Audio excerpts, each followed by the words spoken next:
Hey Medi, I'm making a device that will keep track of when the dog gets fed.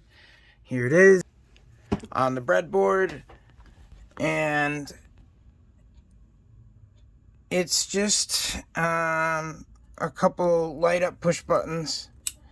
Now watch though. Why I'm not touching it? It's not a sensor. It's supposed to be a push button. But when I get close like this, why is it acting like a sensor? What do you think is causing that?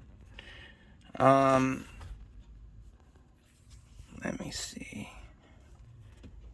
Yeah, what do you think is causing that? Is it all these wires jumbled up like this?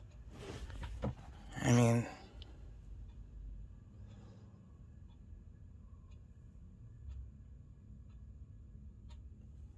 so what's up? Can you explain this? Make a video out of it maybe? Thanks.